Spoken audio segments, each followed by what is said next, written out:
Jennifer Parks with the Chico Arts and Culture Foundation here, bringing you another Friday Art Feature.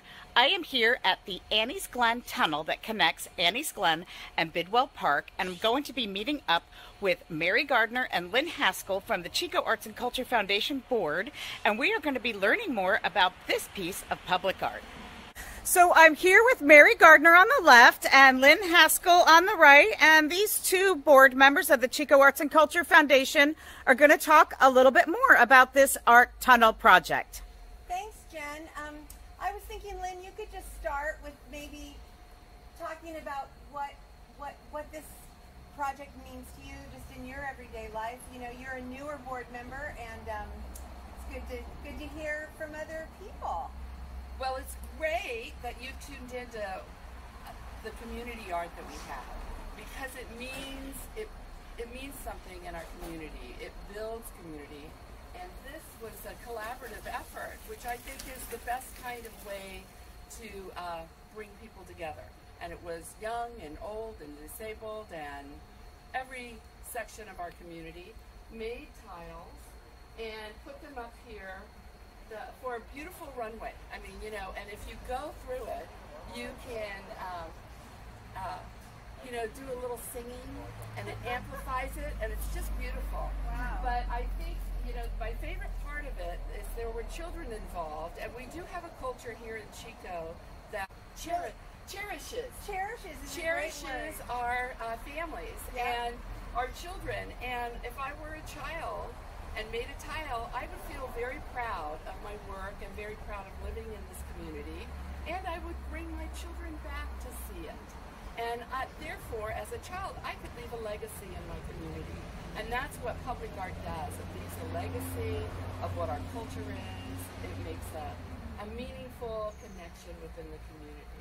And really, people are investing themselves. Yeah. You know, it was a big project, I have to say.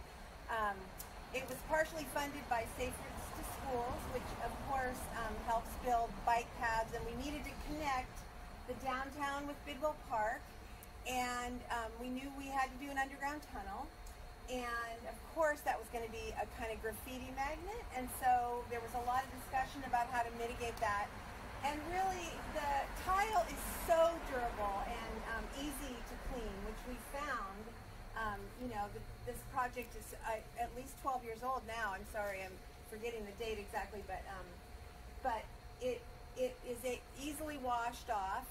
And hiring Janice Hoffman was just a brilliant stroke on our part, because she's always community-based and thinking about community and working with lots of different groups of people. There were disabled adults that worked on tiles, and it just was a very, very successful project. And collaboration, as you say, Lynn. Yes, very proud of it. Yeah.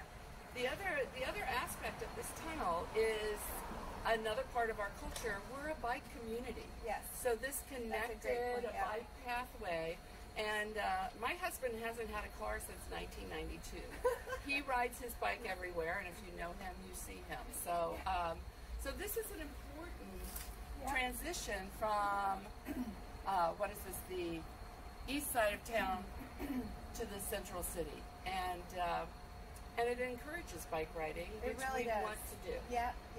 And I want to also bring up, that's a really good reminder that Janice chose the theme of the riparian ecosystem, and the fact that it connects the more urban downtown area to nature, you know, and she wanted to help people in subtler ways, but make that transition.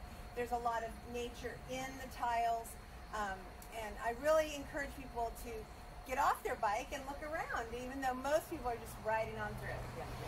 In fact, it could be a family-friendly activity. Bring your kids down, and you could be in the tile room and say, "I spy with my little eye," and engage your kids in a game. It can also be included in a scavenger hunt. There's so many ways to interact with our public art. So I hope that you do. Thank you so much. Thanks, you two. Mary, did you have anything more that you wanted to add for this? No, I just, as always, was really proud of the team at the City of Chico, the engineering department, stepping up and making all this happen, and of course the artist Janice Hoffman, really amazing artist. So Yay! Well, thank you again for joining us for another Friday Art Feature.